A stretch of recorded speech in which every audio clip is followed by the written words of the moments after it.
Hello everyone, this is Pranjal and you are watching Pathshala Rishikesh. Uttarakhand police का जो exam है वो पोस्टपोन हो गया है। इससे बिल्कुल भी निराश हताश ना हो। ऐसे ना करें कि तैयारी को अपना हल्का कर दें। अपनी पकड़ से इसे बिल्कुल भी कमजोर नहीं करनी है। आपने ये बात ध्यान में रखनी है, ठीक है? तो हम अपना जो प्रैक्टिस सेट है मैथ्स का वो लेके आते रहेंगे। इसी तरह से अगर किसी स्टूडेंट ने फुल मॉक टेस्ट करना है उत्तराखंड पुलिस का, तो पाठशाला ऋषिकेश की ऐप है, वहां पे जाके वो कर सकते हैं। साथ के साथ हमारा जो कंप्लीट सिलेबस है वो भी वहां पर अवेलेबल है, मैथ्स का और रीजनिंग का, तो वहां से आप ये सारी चीजें कर सकते हैं, ठीक है? तो चलिए शुरुआत करते हैं पहले क्वेश्चन से, क्वेश्चन नंबर 1। और मैं करूं इससे पहले आप क्वेश्चन को करने की कोशिश करें और ये देखें कि आप क्वेश्चंस कैसे करते हैं, क्या कर रहे हैं, क्या आपको वो चीजें पता थी या नहीं पता थी, क्या चीजें हैं हर क्वेश्चन को करने में जो मैं आपको बता रहा हूं कि आपको पता होनी चाहिए। चलिए शुरुआत करते हैं क्वेश्चन नंबर 1। हाँ, क्वेश्चन कह रहा है कि एक वृत्त की परिधि और व्यास का अंतर दे रखा है। तो परिधि जो होती है, परिधि जो मेरे प्यारे बच्चों होती है, वो कितनी ही होती है? तो आपने कहा परिधि होती है, तो नहीं चल रहा है। परिधि जो होती है वो होती है, परिधि बोले तो पेरीमीटर कितना होता है? 2 पाई आर होता है। व्यास को अगर देखोगे तो कितना होता है? 2 आर होता है। इन दोनों का डिफरेंस, अंतर आपको दे रखा है 12 के बराबर है। आपसे पूछा जा रहा है वृत्त का क्षेत्रफल बताइए।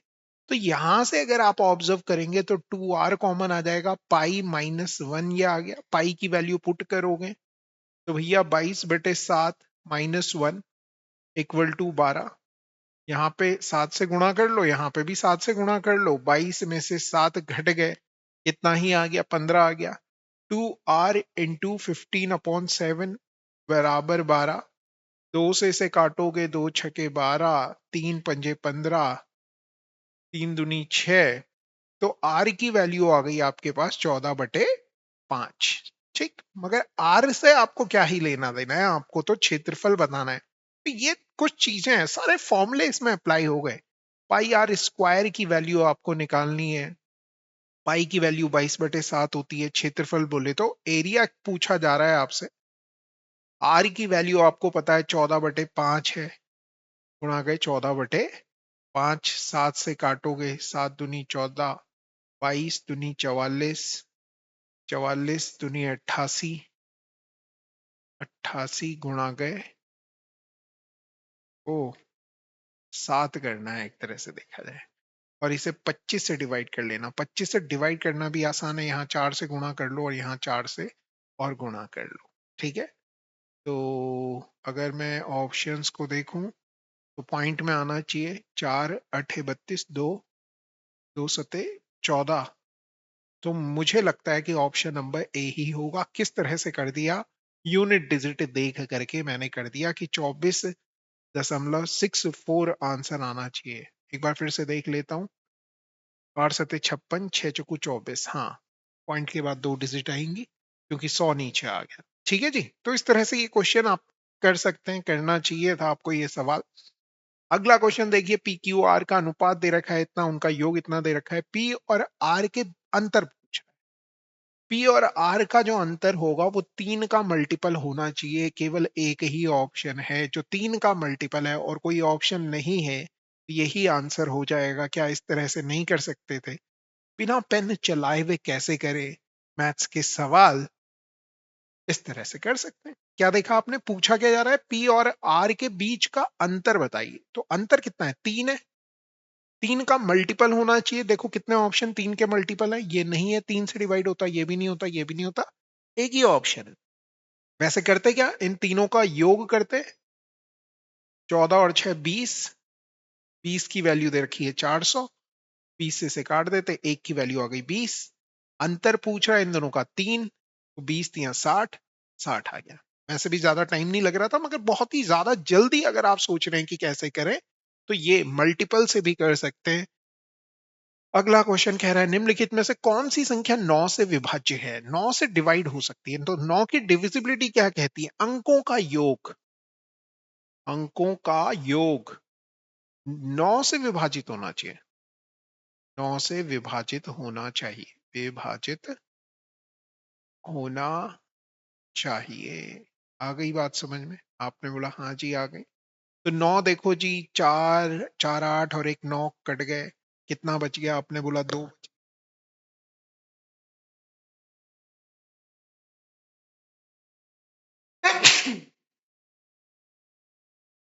ये देखिए आगे क्या हो रहा है, आगे क्या हो रहा है। आगे अगर आप ऑब्जर्व करोगे तो 4 1 4 5 और 4 9 कट गया, तो 9 से पूरा पूरा डिवाइड हो जाता है, एक ही अंक होगा, ऐसा ऐसी एक ही संख्या होगी, तो यही आंसर हो जाएगा, आगे चेक करने की जरूरत है नहीं है। ठीक है, आगे देखिए जी, आगे क्वेश्चन में क्या हो रहा है। अगला क्वेश्चन कह रहा है कि अनिल एक काम को 80 दिन में कर देता है, और अनिल कर रहा है, और अनिल 30 दिनों में कुल कितना काम करेगा। तो अगर एक ही आदमी दे रखा है तो टोटल वर्क 80 ले लो, एक दिन में एक काम करता है, 30 दिन में कितना काम करेगा। तो आप बोलेंगे एक दिन में एक करता है, 30 दिन में 30 करेगा, कुल कितना प्रतिशत काम कर रहा है, 80 का कितना है ये 30। तो आपने बोला 3/8 भिन्न में है, प्रतिशत में बदलेंगे तो 37.5% आंसर आ जाएगा। Got it? बिल्कुल आसान सा सवाल था।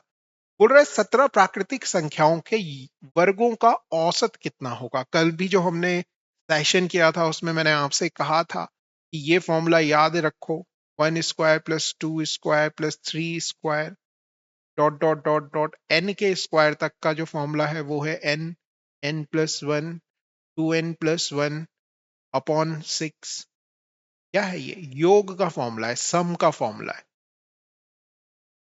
तो सम निकालते हैं पहले, निकालना तो हमें औसत है, मगर सम निकालते हैं, उसे 17 से डिवाइड कर देंगे, तो n की जगह कितना रखे? 17 प्राकृतिक संख्या कह रहा है। प्राकृतिक संख्या कहां से शुरू होती है? 1 से। वर्गों का औसत पूछ रहा है, ठीक है जी। तो n की जगह हमने रख दिया 17, 18, 17 दूनी 34 और एक 35/6। ये योग आया, योग को 17 से और डिवाइड कर दिया, 17 से 17 कट जाएगा तो ये औसत आ जाएगा, बोले तो एवरेज आ जाएगा। जितनी संख्याएं हैं, है ना, 6 तिया 18, 35 तिया करोगे तो 105 आंसर आ जाएगा। ये फॉर्मूला आपको याद होना चाहिए। कल मैंने 3 फॉर्मूले लिखे थे, जाके जरूर देखना इससे पहले वाला लेक्चर। ठीक है, एक बार जो मैं फॉर्मूला लिख दूं तो वो दूसरे दिन आपको याद होना चाहिए, ये इस चीज का आपने ध्यान रखना है। अगला क्वेश्चन कह रहा है कि दो अभाज्य संख्याएं x और y है, और इनका लघुत्तम समापवर्त्य ये दे रखा है। तो आपने जब इसे ऑब्जर्व किया तो आपने कहा कि ऐसी दो संख्याएं कौन सी हो सकती हैं जिनका लघुत्तम समापवर्ती अभाज्य संख्या है। तो अभाज्य संख्याओं का जो गुणनफल होता है, फल, वही उनका क्या होता है? एलसीएम होता है। ठीक है, क्योंकि उनमें जो एचसीएफ होता है वो कितना होता है? 1 होता है। ठीक, तो एचसीएफ एलसीएम वाला हमारा सेशन जरूर देखना यार, अगर आपको ये वाला सेशन, ये वाली बात एचसीएफ एलसीएम की समझ नहीं आ रही है। तो गुणनफल करते हैं, ये दे रखा है आपको कितना? 145। ऐसी दो संख्याएं ढूंढो जिनकी गुणा करके 145 आ जाए, तो आप बोलेंगे 29 गुणा गए 5, 145 होता है। अब x जो है वो छोटा है, मतलब ये वाले को हम x कहेंगे, इस वाले को हम y करेंगे, और आपको ये वाली वैल्यू बतानी है तो 10x बोले तो 50 माइनस 29, 21 है ऑप्शन में। आपने बोला हाँ है, टिक कर लो, आगे बढ़ जाओ। ए किसी काम को 28 दिन में करता है, और बी ए से, तो बी जो भाई साहब है वो ए से 68% अधिक कुशल है। मतलब अगर ये 100 समोसे खाता है तो ये 168 समोसे खाएगा। क्या दिया हुआ है? कार्य क्षमता का अनुपात दे रखा है। मैंने हमेशा आपसे कहा है कि आपने हमेशा ये चेक करना है टाइम एंड वर्क में, अगर कार्य क्षमता और टाइम के बीच दो चीजें दी हुई हैं तो पहले आपने कार्य क्षमता पे फोकस करना है। ठीक, तो ये आ गया। अब टाइम पे देखो, टाइम कितना टाइम ले रहे हैं, तो भाई साहब ए को लग रहे हैं 28 दिन, तो टोटल जो वर्क हो गया वो कितना हो जाएगा? एक दिन में 100 समोसे खाता है और 28 दिन तक खाता है तो कितने ही समोसे खा लेगा? आप बोलेंगे 2800 समोसे खा लेगा। भैया 128 एक दिन में खाता है तो 2800 समोसे खाने में कितना दिन लगेगा? 2800 अपॉन 168 हो जाएगा। इसे सॉल्व कर लोगे? ठीक है, तो कमेंट करके बताना क्या आंसर आ रहा है। चलिए नेक्स्ट क्वेश्चन की तरफ चलते हैं। Question number 8। अभिषेक अपने लैपटॉप का मूल्य क्रय मूल्य से 50% अधिक अंकित करता है। ये लाइन सही पढ़नी है। क्रय मूल्य से 50% अधिक अंकित करता है, मतलब क्रय मूल्य अगर आपको पता होता तो आप अंकित मूल्य बता पाते। क्रय मूल्य का मतलब कॉस्ट प्राइस की बात की जा रही है, अंकित मूल्य बोले तो मार्क प्राइस की बात की जा रही है। मतलब अगर आपने ये 100 रुपए लिया होता तो यहां आप 150 कह पाते, 50% अधिक। आपने बोला ठीक है। अगली लाइन में कह रहा है कि वह अपने ग्राहक को अंकित मूल्य पर 30% की छूट देता है। देखो किस पे दे रहा है वो, अंकित मूल्य पे 30% की छूट। इसका 30% कम कर लें तो विक्रय मूल्य आ जाएगा, बोले तो सेलिंग प्राइस आ जाएगा। इसका 30% कम करो भैया, 150 का 30%, 10%, 15, 30%, 45 कम करेंगे 105 हो जाएगा। मतलब 100 की चीज को 105 में बेच रहे हो, प्रॉफिट हो रहा है 5 का। कितने रुपए लगा के? 100 रुपए लगा के गुणा के 100 करोगे, कट जाएगा 5%, आंसर आ जाएगा। क्लियर? दिक्कतें गिले शिकवे तो नहीं? तो नहीं। चलिए नेक्स्ट। 11 समूहों के औसत इतनी है, 11 लोग दे रखे हैं, एवरेज दे रखे हैं 53। दो पुरुष समूह छोड़ देते हैं तो कितने हो गए भैया? 9 लोग हो गए। और एवरेज में क्या फर्क पड़ रहा है? समूह की औसत आयु 1 वर्ष में वृद्धि हो जाती है, मतलब 54 हो गई। एवरेज दे रखा है तो आप सब निकाल सकते हो। 583 आ गया योग। 9 छक्के 9, 9 चक्कू 36, 9 पंजे 45 और 3 48। आपने बोला हाँ ठीक है जी। इसमें से जब इसे माइनस करोगे, अगर ये होता 86, 83 माइनस कर लो इसमें से, मतलब 100, 97 आ गया। मतलब दो लोगों का जो योग आ गया ना वो आ गया 97। एवरेज देखोगे तो 97 का आधा करोगे, 48 का डबल 96 होता है और ये 0.5 है, तो ये आंसर हो जाएगा। ठीक है, इसका आधा करोगे तो 48.5 आंसर हो जाएगा। इस तरह से किया जा सकता था सवाल। ठीक है, हर आसान से आसान, जितना आसान कोई क्वेश्चन हो सकता है ना, सारी कोशिशें वही रहेंगी मेरी कि आपको समझ में आ जाए, आप एग्जाम में कर पाओ। अगर आप कर सकते हो क्वेश्चन को, अगर आपको हल्का सा भी क्लू मिल गया तो आप कर जाओगे। समझो को सवाल क्या कह रहा है। एक व्यक्ति 30% वार्षिक चक्रवृद्धि ब्याज की दर से 15,000 रुपए ऋण पर लिए यदि ब्याज अर्धवार्षिक रूप से संयोजित करता है तो 1 वर्ष के बाद भुगतान की जाने वाली धनराशि कितनी है? ठीक है जी, सवाल समझ में आ गया भाई। एक तो वो कंपाउंड इंटरेस्ट की बात कर रहा है, रेट ऑफ इंटरेस्ट दे रहा है 30%। प्रिंसिपल बोले तो मूलधन दे रहा है कि 15,000 रुपए लिए, तो 15,000 रुपए लिए तो हैं, मगर वो 1 साल के लिए लिए हैं और अर्धवार्षिक रूप से संयोजित ब्याज पे लिए हैं। साल भर का ब्याज कितना है? आपने बोला 30, तो हाफ ईयर बोले तो 6 महीने का ब्याज कितना होगा? 15%। और 15% अगले आधे साल का, क्योंकि 1 साल बाद की बात कर रहा है कि कितना आ, आ, मिश्र धन होगा या अमाउंट हो जाएगी। तो 15,000 का 15%, 15 पंजे 75 होता है भैया। ओ 15 15 की 225 होता है। तो ये आ गया। फिर इसका फिर से 15% निकाले हैं तो 225 जीरो आ गया। और इसका पिछले वाले, मतलब पिछले वाले साल का फिर से आप क्या निकालें, तो आप बोलेंगे कि आप निकालने वाले हैं क्या, तो आप कहेंगे कि हम निकालेंगे इसका 15% फिर से। तो इसका 15% होता है 337.5। अब ऐड करना है। देखो ये सब जो जोड़ के आएगा ना, ये तो क्या आएगा? ब्याज आएगा, चक्रवृद्धि ब्याज बोले तो कंपाउंड इंटरेस्ट। मगर आपको अमाउंट बतानी है, भुगतान की जाने वाली धनराशि कितनी है। मतलब ब्याज में मूलधन जोड़ोगे। ठीक है, मूलधन कितना था, 15,000 था, लास्ट में तो डबल जीरो है। अब यहाँ देखो 0 0 और ये 7.5 तो आएगा ही आएगा, जिस भी ऑप्शन में 7.5 हो उसको आंसर कर दो तो एक ही दिख रहा है। लास्ट में भी आप बच गए हल्की सी कैलकुलेशन से, कि पूरा कैलकुलेट आपको नहीं करना पड़ा। ठीक है, तो सारे हथियार दे दूंगा अगर तुम कर रहे हो इस तरह से। तो अब ये क्या कह रहा है कि भैया 3 प्लॉट हैं किसी आदमी के पास, एक 70 मीटर स्क्वायर का है, एक 84 मीटर स्क्वायर का है, एक 112 मीटर स्क्वायर का है। समान आयताकार फूलों की क्यारियों में बांटा जाता है, प्रत्येक की लंबाई बताइए। ठीक है, प्रत्येक की लंबाई अगर 7 मीटर है, 7 मीटर दे रखी है, तो 7 दे रखी है। तो बेसिकली हमें करना क्या है, इनका HCF बताना है कि ये तो क्षेत्रफल दे रखे हैं, एरिया दे रखा है, तो कितना कॉमन कॉमन हर जगह से ले सकते हैं। ठीक है, तो हमने बोला इनका जो HCF आ रहा है वो 14 आ रहा है। 14 से ये भी डिवाइड हो जाएगा, ये भी डिवाइड हो जाएगा, ये भी डिवाइड हो जाएगा, मतलब जो वो इक्वल क्यारी बनेगी वो 14 मीटर स्क्वायर की बनेगी। मगर जो वो क्यारी है छोटी, उसकी लेंथ दे दी है 7, एरिया कह रहा है आपने 14 निकाल लिया, तो चौड़ाई कितनी होगी, आप बोलेंगे 2 हो जाएगी, 7 दूनी 14। ठीक है, तो 2 वाला कोई ऑप्शन है, तो आपने बोला हाँ जी है, टिक कर लो और आगे बढ़ जाइए। देखो क्या कह रहा है, छात्रों के एक समूह का औसत भार दे दिया गया है, कितना दे दिया गया है, 44 किलो दे दिया गया है।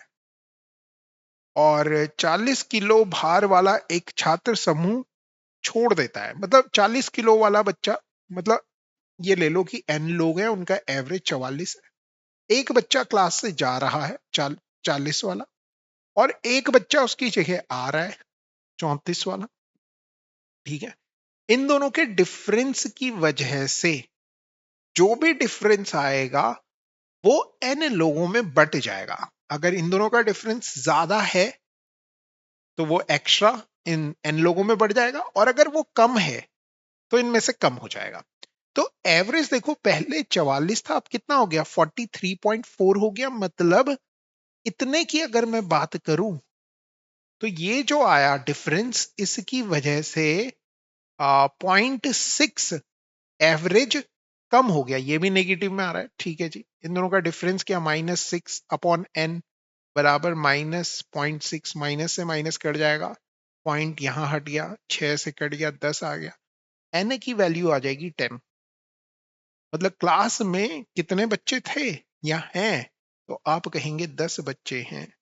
क्लियर हो रहा है सवाल, आया समझ में?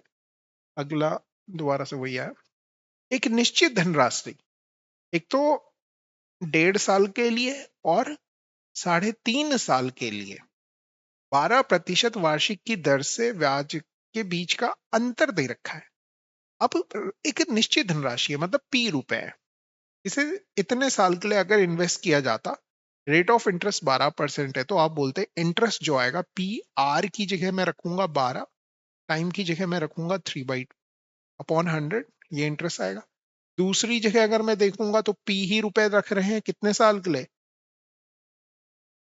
12% के हिसाब से 7/2 साल के लिए, और 100, यही हो रहा है। आपने बोला हाँ, इन दोनों का जो डिफरेंस है उसकी वैल्यू दे रखी है 1920। तो अगर आप देखें 100 और 2 तो दोनों में सेम है, 12 और 12 दोनों में सेम है, तो ये 7 और 3 जो है इनका डिफरेंस कर लेते हैं, तो मैं सीधे लिखता हूँ P गुणा गए 12 गुणा गए 7 और 3 का डिफरेंस 4, और 100 × 2, तो ओ ओ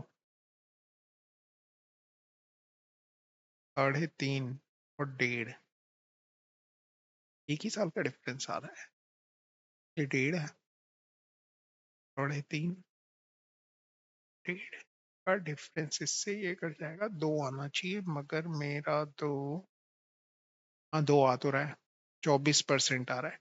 P का 24/100 का मतलब 24% की वैल्यू दे रखी है 1920। वैसे काट लो, अब इतना जब कर ही लिया, 2 से काटा, 2 9 18, 2 छके 12, 0 12 8 96, तो P की वैल्यू आ गई 8,000। ठीक है जी, क्लियर हो गया? आपने बोला हाँ ठीक है। अगला क्वेश्चन देखिए, किसी संख्या में 28% की अगर वृद्धि कर दी जाए तो परिणाम इतना होता है। तो आपने हमेशा संख्या 100 लेनी है, बढ़ानी है कितने से? 28% से। कितना हो जाएगा? 128 हो जाएगा। 128 की वैल्यू आपको दे रखी है 320। वह संख्या क्या होगी? मतलब 100 की वैल्यू पूछी जा रही है, आपने कहा ए होगी। इसे सॉल्व करते हैं, क्रॉस मल्टीप्लाई कर सकते हो, मगर काट लो अगर काटना आता है तो। 16 अट्ठे 128, 16 दूनी 32, 0 2 से ये भी कट गया 4 बार, 4 से ये 100 कट गया 25 बार, 25 ए की वैल्यू आ गई 25 और 0 जोड़ दो 250। ठीक है, 100% की वैल्यू कितनी आ गई? 250 आ गई। अगले में कह रहा है रमन अपनी सामान्य चाल की 30% कम चाल से यात्रा करता है। मतलब हमने उसकी जो चाल है, स्पीड है, हमने कही कि पहले 100 से चल रहा था सामान्य, अब कितने से चलेगा? 30% कम से, बोले तो 70 से चलेगा। ठीक, अब तो वह 15 मिनट देरी से पहुंचता है। मतलब वो डिस्टेंस कांस्टेंट है। तो आपको पता है चाल और टाइम, स्पीड और टाइम के बीच में रेशियो 70 और 100 होगा, इनवर्स होता है, क्योंकि दूरी क्या दी हुई है? कांस्टेंट है। उसी दूरी को चल रहा है, वो लिखेगा नहीं कि उसी दूरी को, मगर वो आपने समझना है कि हाँ उसी दूरी को तो चल रहा होगा, तभी तो 15 मिनट ज्यादा लगा रहा है। तो 7 से 10 हो गया, कितना चल रहा है? 3 चल रहा है। 3 की वैल्यू कितना ज्यादा टाइम ले रहा है? 3 सवाल के हिसाब से कितना ले रहा है? 15 मिनट। 3 की वैल्यू 15 है, 1 की वैल्यू 5 आ गई, और सामान्य टाइम कितना लेता है? 7 की वैल्यू पूछ रहे हैं, तो 35 मिनट आंसर हो जाएगा। ठीक है। एक कंपनी के 8 कर्मचारियों को औसत वेतन दे रखा है। 8 का एवरेज जो दे रखा है 6,000 रुपए एवरेज दिया हुआ है। पहले 4 कर्मचारियों की बात जब कर रहा है तो इनके लिए कह रहा है कि 5,500 रुपए का वेतन है। 8 देने के बाद इनमें से ही जो 4 है उनकी बात कर रहा है। फिर अगले 2 कर्मचारियों की बात कर रहा है, तो इनके लिए कह रहा है 7,000 रुपए का वेतन है। और जो बच गए, अब 4 2 6 और कितने बच गए? 2 बच गए, उनका नहीं पता। इस क्वेश्चन को इसी के बारे में आपसे पूछा जा रहा है कि कितना इनका एवरेज होगा। एक चीज समझना है, इस तरह के क्वेश्चन को हमेशा मैं क्वेश्चन समोसे वाले कॉन्सेप्ट से समझाने की कोशिश करता हूं कि ये मान के चलो कि 8 बच्चे हैं क्लास में और हर बच्चे से कितने समोसे मंगाए जा रहे हैं? आपने कहा 6,000, मगर शुरू के जो 4 बच्चे हैं वो 5,500 समोसे ला रहे हैं। तो मतलब जितने मंगाए थे उससे कम ला रहे हैं। कितने कम ला रहे हैं? आपने बोला 500। ऐसे कितने बच्चे हैं? 4। मतलब कितने समोसों की कमी हो जाएगी? आप बोलेंगे 2,000 समोसों की कमी हो जाएगी। आ गई बात समझ में? अब जो ये अगले 2 बच्चे हैं ये कितने ला रहे हैं? आपने बोला 7,000। कितने ज्यादा ला रहे हैं 6,000 से? 1,000 ज्यादा ला रहे हैं। ऐसे कितने बच्चे हैं? 2 बच्चे हैं। मतलब ये कितने ही एक्स्ट्रा ले आए? 2,000 एक्स्ट्रा ले आए। अब जो ये बचे हुए 2 बच्चे, इन्हें कितने लाने थे? आपने बोला 6,000 ही लाने थे। लाने तो 6,000 थे, मगर जब वो यहां पर इंपैक्ट देखेंगे कि ये बच्चे कम ला रहे हैं, ये बच्चे ज्यादा ला रहे हैं, इनका ओवरऑल इंपैक्ट हो गया 0। तो ये बच्चे 6,000 लाएंगे। सपोज ये बच्चे अगर 1,000 समोसे कम ला रहे होते, यहाँ टोटल इंपैक्ट, तो ये 2 बच्चे 100 ज्यादा लाते, तो आप 6,000 प्लस 100 करते और ये 100 समोसे 2 लोगों में बढ़ते, मतलब 6,050 तब आंसर आता। आ गई बात समझ में कि क्या कह रहा है वो सवाल में? इस तरह का सवाल आपको देखने को मिलेगा। इंपॉर्टेंट लिखिए और एक और बार कीजिए, जिस तरह से मैं करवा रहा हूं इसी तरह से करने की कोशिश कीजिए। समोसा सोचिए, इसमें बिना समोसे के ये सवाल करना तकलीफ देगा। ठीक है, चलो फिर ठीक है। Thank you very much. Thank you क्या, अगला क्वेश्चन देखिए। अगला क्वेश्चन कह रहा है कि 60 मीटर लंबे एक बिजली के तार को 5-5 मीटर के बराबर खंडों में काटा जाता है। खंडों की संख्या कितनी है? 60 मीटर की तार है, 5-5 मीटर में काटा जाता है, तो 12 ही पार्ट में बांट पाएंगे। क्या सवाल था ये? अगले में कह रहा है पी रेशियो क्यू दे रखा है। What is the value of P? की वैल्यू सीधे सीधे पुट कर देते हैं। 6 गुणा गए 6 36 माइनस 5 गुणा गए 5 25, 36 में से 25 गया 11, ओ सॉरी 11 तो बाद वाला रेशो आया। अच्छा यहाँ दे रखा है पूरा, इंग्लिश में नहीं आ पाया वो पूरा, ये है। अच्छा 36 और 25, 36 और 5 41 और 20 61, हाँ यही आ रहा है। वैसे हम एक से भी कर पा रहे थे। ठीक है ना, तो सीधे इस तरह के क्वेश्चंस भी आएंगे, ऐसा नहीं है कि सारे क्वेश्चंस हार्ड ही आएंगे। एक और चीज आपने समझनी है कि 300 नंबर का जब पेपर है ना, तो भैया ये मैराथन है। जो बच्चा 300 अटेम्प्ट कर लेगा, अटेम्प्ट कह रहा हूं, वो सेलेक्ट है। बहुत बड़ी बात कह दे रहा हूं मैं ये। जो बच्चा 300 अटेम्प्ट कर देगा वो सेलेक्ट है। 300 अटेम्प्ट करने का मतलब है मैथ्स का क्वेश्चन सॉल्व किया हुआ होना चाहिए, रीजनिंग का क्वेश्चन सॉल्व किया हुआ होना चाहिए। मैं कह रहा हूं ये सेलेक्ट है वो लड़का। अब देखो मैथ्स और रीजनिंग कितना बड़ा रोल प्ले कर रहे हैं, है ना। तो इसलिए करो। और हाँ मैंने एक और चीज देखी कि बच्चे क्या कर रहे हैं, उन्हें लग रहा है 1 महीना या 15 दिन पहले 12 दिन पहले से मैथ्स करना शुरू करेंगे। ये वाली गलतियां मत करना। एग्जाम में भाई साहब पेन नहीं चलेगा। एग्जाम में पेन नहीं चलेगा, हिंदी और जीएस ही करते रह जाओगे। हर सब्जेक्ट को, आप सबको अच्छा मौका मिला है। एक एक केवल मैथ्स और नॉन मैथ्स वाले बच्चे को मौका नहीं मिला है, सबको अच्छा मौका मिला है। ये जो 1 महीने 12 दिन 10 दिन मिले हैं, इसमें डेली आप क्या करो। आप कह रहे हो कि हमें मौका नहीं मिल रहा। हाँ कल एक बच्चे ने कमेंट किया था, शायद कोई बच्चा कह रहा था कि क्या करूं मैं ऐसे। तो आप क्या करो भैया, एसएससी के प्रीवियस ईयर क्वेश्चन 1 घंटे लगाओ। प्रीवियस ईयर जीडी का लेवल पकड़ के चलो। अगर आपको ज्यादा अच्छी मैथ्स नहीं आती है, कम से कम कुछ तो नंबर लाओगे, 0 से तो ऊपर ही होगे। एवरेज मतलब 40-50 के करीब तो पहुंच पाओगे, अगर जीडी का लेवल भी मैच कर दिया तो। ठीक है ना। तो 1 घंटा डेली मैथ्स। फिर उसके बाद क्या करो भैया, कम से कम 30 से 40, 40 से 45 मिनट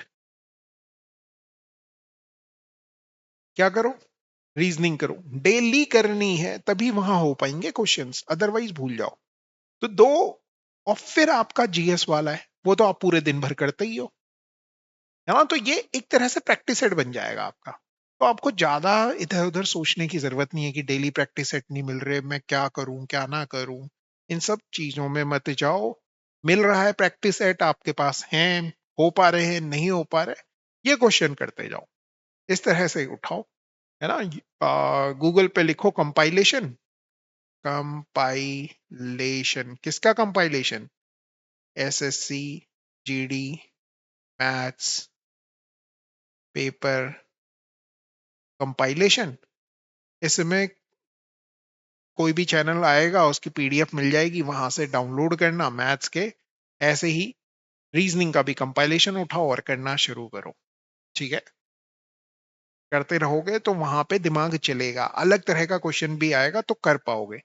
मगर अगर आप ये सोच के चलोगे कि भैया ऐसे होगा, तो नहीं हो पाएगा। फिर तो आप बहुत दुविधा में फंस जाओगे। तो ये वाली गलती मत करना कि 15 दिन पहले से करूंगा, 10 दिन पहले से करूंगा। अपना रूटीन सही कर लो। ठीक है। और तबीयत सही रखो। देखो वेडिंग का सीजन चल रहा है, तो यहाँ पर इस टाइम पे बीमार होने के बहुत ज्यादा चांसेस हैं, है ना। तो कोशिशें करो कि बाहर अगर आप और जा रहे हो तो खाओ मत बाहर, है ना।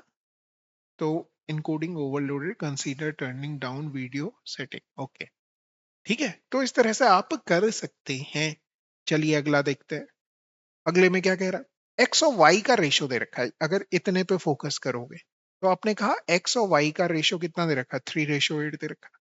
ऑप्शन में जाओ जो 3:8 दे रहा हो। देखो इन दोनों के बीच में 3:8 है, इन दोनों के बीच में 3:8 है, इन दोनों के बीच में 3:8 है, इन दोनों के बीच में 3 3 3 9, 3 8 24, हाँ है। फिर y और z के बीच में देखो कितने का रेशो है, ऐसे भी कर सकते हैं, 3:4 है। तो y और z 24 और 34, ये तो नहीं है। अब जो बचे हुए उन्हीं को देखेंगे। 24 किससे कट जाते हैं, 8 3 24, 8 चौको 32, 3:4, एक ही ऑप्शन है। तो कैलकुलेट नहीं करना पड़ेगा, कैलकुलेट नहीं करना पड़ेगा। इस तरह से आप इसे कर सकते हैं। चलिए नेक्स्ट क्वेश्चन की तरफ चल रहे हो। नेक्स्ट क्वेश्चन ये रहा आपका। अगले में क्या कह रहे हैं? A longest rod that can be place in a cubical, एक घनाकार कमरे में रखी सबसे लंबी छड़ की लंबाई बतानी है। अब क्यूब कह रहा है वो भैया, सबसे लंबी जो छड़ होती है वो कितनी होती है? A√3, मतलब डायगोनल की बात कर रहा है। 8√3, √3 से √3 कट जाएगा, ए की वैल्यू आ गई 8। क्या पूछ रहा है? घन का आयतन बोले तो वॉल्यूम कितना होता है? A³ होता है। क्या हो गया? 8 का क्यूब 512 होता है कि नहीं होता? आपने बोला हाँ होता है। अब जैसे ही उसने आपसे क्यूब कहा, घन कहा, तो आपके दिमाग में सब आना चाहिए आयतन क्या होता है। ऐसे लिखते चलो, A³ होता है कुल सतह क्षेत्रफल। कुल सतह क्षेत्रफल, टोटल सरफेस एरिया जिसे आप कहते हो, वो होता है 6A², है ना? चार दीवारी का क्षेत्रफल ये कितना होता है? 4A²। आ रही है बात समझ में? ठीक। तो इस तरह से आपने समझना है। आपने बोला अच्छा।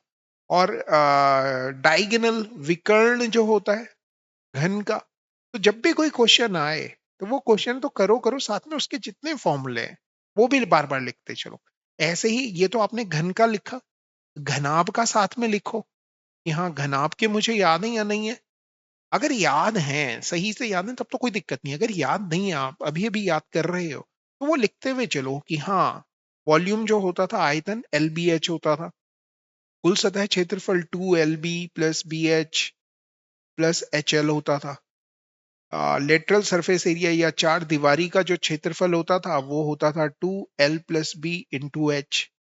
ये क्या होता था? रूट में L² plus B² plus H² होता था।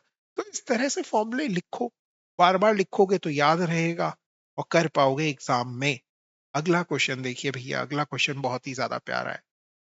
क्वेश्चन में कह रहा है द मार्क प्राइस दे रहा है, किसी शर्ट का जो अंकित मूल्य है उसके क्रय मूल्य का दुगना है। तो क्रय मूल्य को 100 मान लो। क्रय मूल्य कितना मान ले? आपने कहा 100 मान लिया। अंकित मूल्य कितना होगा? आपने कहा 200 होगा। दुगना है। कह रहा है 20% का लाभ प्राप्त करने के लिए छूट प्रतिशत कितना होना चाहिए? लाभ बोले तो विक्रय मूल्य पे जाना है। कहां से जाना है? क्रय मूल्य से। 20% का लाभ मतलब 100 की चीज को कितने में बेचोगे? 120 में बेचोगे। मतलब अगर डिस्काउंट देखा जाए तो 200 पे मिलेगा। कितने का डिस्काउंट देना होगा 200 वाली चीज पे? तो आप बोलेंगे 80 का। किस पे? 200 पे। गुणा के 100 करोगे, प्रतिशत में निकालोगे 40 दूनी 40 पंजे 2/5, 40% आंसर आ गया। बस इतना सा तो करना था। ऐसा नहीं कर सकते? आपने बोला हाँ कर लेंगे। अनिल अपनी आय का 30% एक स्कूल को दान कर देता है और शेष का 70% अपने बैंक में जमा कर लेता है। मतलब उसके पास 100 रुपए थे, 30 रुपए उसने दान कर दिया, बचा कितना? 70। अब जो ये शेष बचा है, कह रहा है ना शेष का 70%, इसका जो 70% है वो तो बैंक में डाल रहा है। अब इसका कितना बचा? 30%। 30% का मतलब 7×21, 21 हो गया। इसी का निकालो। 21% की वैल्यू आपको सीधे दे दी गई है 9765। इसकी वैल्यू बतानी है अनिल की आय, मतलब 100 की वैल्यू बतानी है। 100 की वैल्यू, 100% की वैल्यू कैलकुलेट करो, आंसर करो, कमेंट में बताओ कि क्या ही आया आंसर। समझ में आ भी रहा है, नहीं आ रहा है? अगला बहुत ही प्यारा सवाल। पिछले साल नील ने दो घोड़ियां खरीदी, सॉरी घड़ियां खरीदी। इस साल उसने 15,000 रुपए प्रति घड़ी की दर से दोनों घड़ियां बेच दी। ओके, दो घड़ियां खरीदी, दोनों घड़ियां उसने 15,000 रुपए के हिसाब से बेच दी गई है। एक घड़ी पर उसे 25% का लाभ हुआ। एक पर उसे 25% का लाभ हुआ, इस बात को समझना। एक पर उसे 25% का लाभ हुआ, मतलब अगर 100 रुपए की थी तो वो 125 में बेचेगा, मतलब 25 का लाभ लेगा। ये क्या है? आपने बोला क्रय मूल्य है। ये क्या है? विक्रय मूल्य है। विक्रय मूल्य। और ये लाभ या हानि कितने की हो रही है? अब देखो ये भी कट जाते हैं, 25 एकम 25, एक 25 पंजे 25 चौके। वो कह रहा है कि उसने 15,000 रुपए प्रति घड़ी की दर से दोनों घड़ियां बेची थी, मतलब 5 का मान दे रखा है आपको 15,000। तो भैया एक का मान आ गया 3,000, एक का उसे लाभ हो रहा है का मतलब 3,000 का लाभ हो रहा है। ठीक है, दूसरी घड़ी उसने X% की हानि पर बेची, कोई दिक्कत नहीं, समझ नहीं आ रहा तो आगे पढ़िए। उसका निव्वल हानि 2,000 रुपए, मतलब दूसरी घड़ी बेचने के बाद उसे कुल 2,000 रुपए का लॉस हुआ। आपने बोला मगर यहाँ तो प्रॉफिट हो रहा है 3,000 का जब एक घड़ी बेच रहे हैं, मतलब दूसरी घड़ी हमें 3,000 लॉस पे बेचते, तो ये 3,000 का प्रॉफिट है, वो 3,000 का लॉस है, मतलब नो प्रॉफिट नो लॉस होता, मतलब हमें कितने लॉस पे बेचनी होगी? तो आपने बोला 5,000 रुपए में बेचनी चाहिए, तभी तो प्रॉफिट 3,000 का और 5,000 का लॉस लोगे तब कुल जो हानि होगी वो कितनी होगी? 2,000 रुपए की होगी। आपने बोला हाँ। अब एक और चीज समझो, वो बेच कितने का रहा था? दूसरी घड़ी भी 15,000 रुपए की बेच रहा था। ये तो फर्स्ट घड़ी की बात की इधर हमने, यहां हम सेकंड घड़ी की बात कर रहे हैं। हमें हानि पता है 5,000 रुपए की है, विक्रय मूल्य पता है 15,000 है, तो क्रय मूल्य नहीं कह सकते कि 2,000 होगा, सॉरी 20,000 होगा। आपने बोला हाँ कह देंगे। अब आप एक और चीज देखो, पूछा क्या जा रहा है? X% की हानि हुई, X का मान पूछ रहा है। भाई 20,000 की चीज को 15,000 में बेच रहे हो तो कितने की हानि हो रही है? 5,000 की हो रही है। कितने रुपए लगा करके ये हानि हो रही है? 20,000 रुपए लगा करके हो रही है। गुणा का 100 करोगे, ये मेरी माँ, दो से मैंने कुछ करोड़ कर दी, एक जीरो यहाँ भी काट लो, दो से ये कट गया, पांच पांच पंजे 25 आ गया। 25% का भैया आपको क्या हो रहा है? लॉस हो रहा है। सवाल बहुत ही ज्यादा प्यारा सा था। जो बच्चे कहते हैं कि नहीं मजा नहीं आया, वो देखो इस क्वेश्चन में कैसे नहीं आता मजा। बोल रहा है 17,000 रुपए को 22% की वार्षिक दर पर एक वर्ष के लिए चक्रवृद्धि ब्याज पर वार्षिक रूप से संयोजित ऋण दिए जाते हैं। ठीक है, मतलब उसने 17,000 रुपए लिए और एक साल के लिए 22% के हिसाब से इसे इंटरेस्ट पे दे दिया। ठीक है, एक साल के लिए दे रहा है। पहली लाइन तो यही कह रहा है, चक्रवृद्धि ब्याज पे दे रहा है, वार्षिक रूप से संयोजित है, तो ये यदि ब्याज अर्धवार्षिक रूप से संयोजित किया जाए, अगर यही 17,000 रुपए वो अर्धवार्षिक रूप से देता, मतलब आधे साल के लिए यहां देता, आधे साल के लिए यहां देता, तो आप कहोगे यहां 11% है और यहां भी 11% है, भाई पूरे साल का 22%। तो यहां जो ब्याज आ रहा था और यहां जो ब्याज आएगा, उन कितना अधिक है, मतलब उन दोनों के बीच का डिफरेंस बताना है। तो ये सवाल आपने करना है, तो मैं कर लेता हूं चलो। 17 दूनी 34, 17 दूनी 34 और ये 36 यहां लगा देता हूं, 3640 आएगा। फिर मुझे क्या करना है? इसका 11% देखना है, तो 11 से गुणा कर लेता हूं सीधे सीधे, एक जीरो, तो 187 पहले साल इंटरेस्ट मिलेगा, फर्स्ट हाफ ईयर में इंटरेस्ट मिलेगा। फिर यहां देखूंगा 1870 का यहां मिलेगा। फिर भैया इसका 11% निकालूंगा और यहां लिखूंगा, तो देखो इसका 11% कितना हो गया? 18.7 अच्छा, 18.7 into 11 करना है, कहने का मतलब सीधे सीधे 11 सत्ते 77, 11 अट्ठे 88, 88 और 7 95 और 11 एकम 11 और 9 20, पॉइंट लगा लो, तो ये आ गया 205.7। देखो ये 3640 और ये 3640 तो दोनों में सेम है, तो अंतर किसकी वजह से? यही है अंतर, डिफरेंस जो है केवल वही है। 205.7 आंसर आ गया।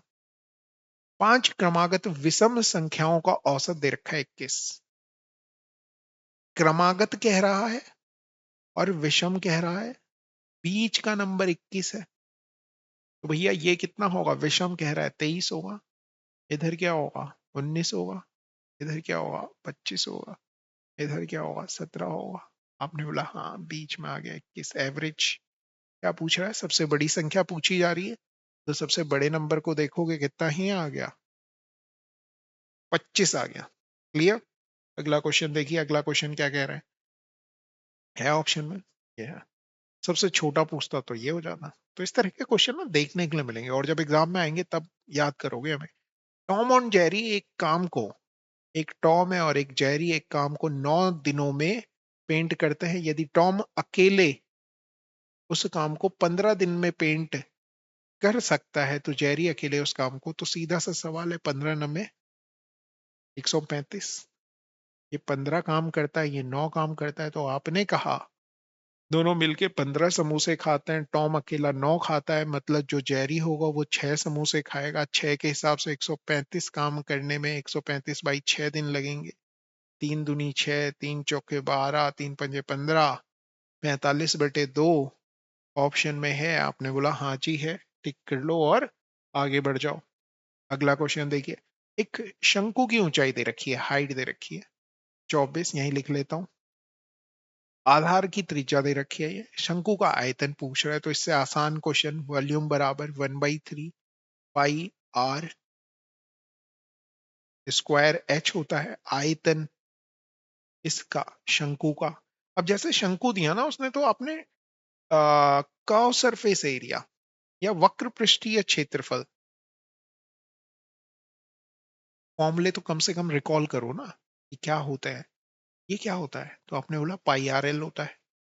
और total surface area, total surface area कुल पृष्ठीय क्षेत्रफल, इसे देखो क्या होता है, क्या होता है भैया, कुल पृष्ठीय क्षेत्रफल। तो आपने कहा कुल पृष्ठीय जो क्षेत्रफल होता है वो हो जाता है आ, pi R, R plus L, pi R, R plus L, pi R, हाँ यही होता है। ठीक है, होता क्या है शंकु, कौन ऐसे होता है, चीजें पता होनी चाहिए। ये हाइट हो गई, ये रेडियस हो गई, ये स्लैंट हाइट हो गई, ऐसे में बस ये 3 चीजें हैं, फॉर्मूला है। आपने क्या करना है, वॉल्यूम निकाल करके बताना है, कमेंट करो कि क्या ही आंसर होगा। ठीक है, थोड़ी सी आज तबीयत नासार है ना, तो कोई नहीं, हो जाता है। अगर आप अपनी तबीयत खराब मत होने देना, ठीक है, तो अपना रूटीन सही रखना, एनर्जी एकदम बचा करके रखना कि गड़बड़े ना हो। क्वेश्चन देखो, साधारण ब्याज पर एक धनराशि 2 वर्ष में 1320 रुपए हो जाती है। मतलब आपने P रुपए अगर इन्वेस्ट किए तो 2 साल के बाद ये कितने हो गए, 1320 हो गए। साधारण ब्याज कह रहा है, ये याद रखना, साधारण ब्याज पे कह रहा है ये। P रुपए दिए, इतने हो गए 2 साल के बाद, 1 साल के लिए और छोड़ देते तो 1380 हो जाते। अब भाई ये 1320 से यहां हो गए, क्यों हुए? तो आप कहोगे इंटरेस्ट मिलेगा, कितने का इंटरेस्ट मिलेगा, तो आप बोलेंगे 60 का इंटरेस्ट मिल रहा है। ठीक है, मगर ये जो साधारण ब्याज का केस है ना, ये इंटरेस्ट पी पे ही मिलता है, इस पे नहीं मिलता। आ गई बात समझ में? आपने बोला हाँ, मतलब 1 साल का ब्याज है ये 60। गलत तो नहीं लिखा हमने? नहीं। तो भैया 2 साल में ये यहां तक पहुंच रहा है, तो कितने साल, कितने कितना कितना ब्याज मिलेगा 2 साल का? आपने बोला 120। मतलब 1320 में से अगर ये 2 साल का ब्याज घटा लिया जाए तो प्रिंसिपल आ जाएगा। हाँ, घटाओ कितना आ रहा है देखो, आपने बोला 1200 आ गया। ठीक है, तो 1200 रुपए पे 1 साल में 60 का ब्याज मिल रहा है। 60 का ब्याज मिलता है 1200 रुपए पे, गुणा के 100 करोगे भैया, 12 पंजे 60, 5% आंसर आ जाएगा। ये सवाल समझ में आया? 2 सवाल लाया हूं देखो, पूरी मेहनत चल रही है। और मैं ये नहीं मानता कि ये एग्जाम आपका है, मैं ये मानता हूं कि ये एग्जाम मेरा है ना। और तुम्हारी हार में मेरी हार है, मेरा ये मानना है। तो मैं हारता बहुत हूँ, जीतता भी हूँ, है ना। हार और जीत लगी रहती है, कोई दिक्कत नहीं है, मगर जब तुम उस लड़ाई को अपनी नहीं बना लेते ना, तब तक मजा नहीं आता ना? तो इसलिए मैं इतना जोर लगा रहा होता हूँ कि बेटा कर लो, इस तरह से करो, ये वाला क्वेश्चन इंपॉर्टेंट है। इस तरह के दो सवाल है, एक तो साधारण ब्याज का ये हो गया। अगला सवाल देखिए, वो कंपाउंड इंटरेस्ट का है, डिट्टो है, दिख रहा है। दोनों सवालों को साथ में लेके करना।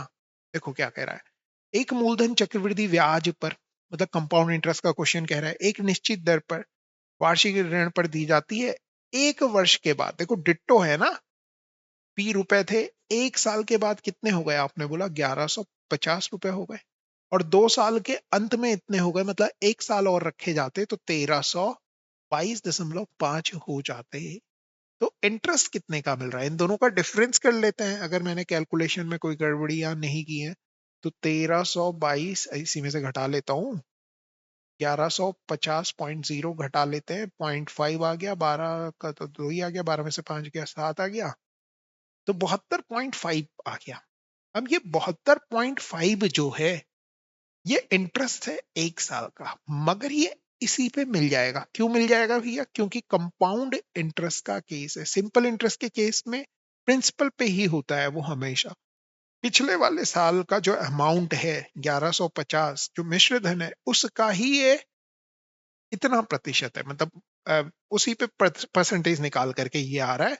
तो आपने देखना है कि कितना परसेंट है। 1150 का मेरे को तो लग रहा है कि 72 का डबल 144 नहीं, इंटू 100 कर लेते हैं भैया।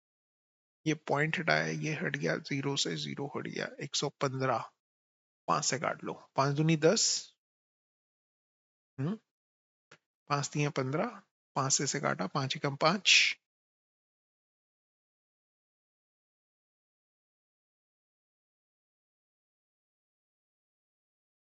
ये मेरे ख्याल से इससे बड़ा क्या आ रहा है, 150, हाँ करते हैं। 5 एकम 5 और 2 आ गया, 5 को 20, 5 पंजे 25। गड़बड़ कर रहा हूँ क्या मैं, घटाया गलत है क्या मैंने। 72.5 का इंटरेस्ट मिल रहा है 1150 पे। अच्छा, रेशो ही ले लेते हैं, रेशो ही ले लेते हैं। 25 से काट रहे हैं, 5 से ही काट लो भैया, 5 एकम 5, 5 चौको 20, 5 पंजे 25, 5 से भी काटा, 5 दूनी 10, 5 तीन 15, 2 0, फिर 5 से काट रहे हैं, 29 बार जाता है, 5 से काट रहे हैं, 5 चौको 20, 5 छके 30, शून्य। अब ये दोनों नंबर, ये तो 23 से कटता है, ये 29 से कटता है, मतलब इन दोनों को जोड़ लो। ओ ओ ओ ओ ओ ओ ओ 29 हो रहा है, और 46 और 29, मतलब ये 115 है, मतलब ये 23 का मल्टीपल है, मतलब ये भी 23 का मल्टीपल होगा, शायद कुछ डेटा में इधर उधर हो रहा है। और 2 वर्ष के अंत में इतने रुपए हो जाता है। How much is the principal, the amount is इतना at the end of first year and at the end of second year. Amount दे रहा है, ऐसे ही होना चाहिए था। एक बार कमेंट करना, कैलकुलेशन करना और बताना कि कहाँ पे मैं गड़बड़ियां कर रहा हूँ। ये सवाल कह रहा है दो क्रमिक छूटों के समतुल्य एकल छूट क्या होगी।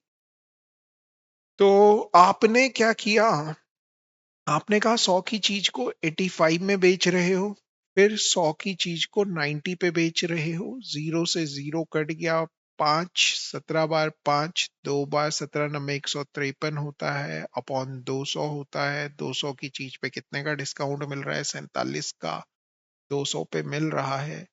2 से और डिवाइड करोगे तो 20, 24 तो नहीं 48 होता है, ये 47 का हो रहा है, हाँ 47 का है, हाँ 17 नंबर 153,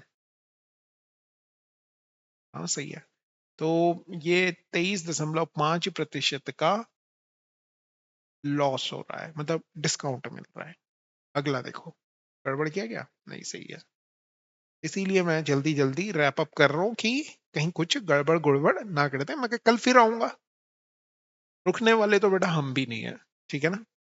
और हाँ, मैंने जो बताया ना कि शादियों वादियों में जाओ तो कम कम खाओ, हल्का हल्का खाओ, वो ध्यान रखना। 25 संख्याओं का औसत दे रखा है, 150। इनमें से एक और संख्या जोड़ने पर, मतलब अब 26 हो गई। एवरेज कितना हो जाता है? 160 हो जाता है एवरेज।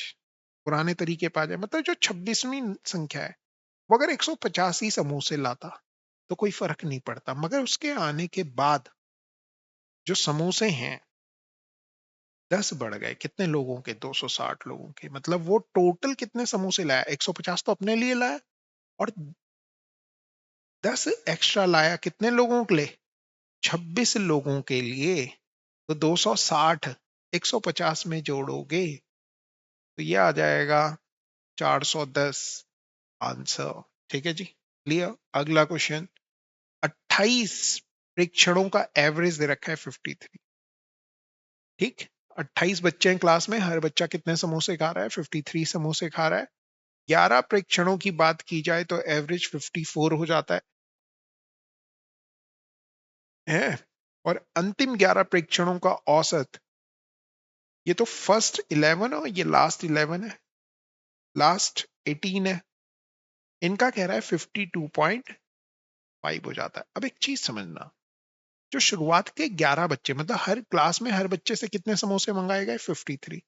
ये शुरुआत के 11 बच्चे स्कूल के फेवर में हैं या हमारे पाठशाला के फेवर में। इन्होंने कहा यार चलो बेइज्जती ना हो जाए मास्टर की, एक एक समोसा एक्स्ट्रा लेके चलते हैं। तो एक एक्स्ट्रा, ऐसे 11 बच्चे हैं और ये हमारे लिए 11 एक्स्ट्रा समोसे लेके आए। मगर जो 18 बच्चे थे वो 52.5 समोसे लाए। उन्होंने कहा नहीं, पाठशाला वाले लूटते हैं, कम समोसे लेके जाएंगे, इनका खर्चा करवाना है। ठीक है, तो हमने क्या किया, 0.5 कम ला रहे हैं। कितने बच्चे हैं? 18। देखो नेगेटिविटी हमेशा ज्यादा है दुनिया में, मगर इम्पैक्ट देखो क्या हो रहा है। पॉजिटिव लोग कम थे मगर वो खुल के पॉजिटिव थे, है ना।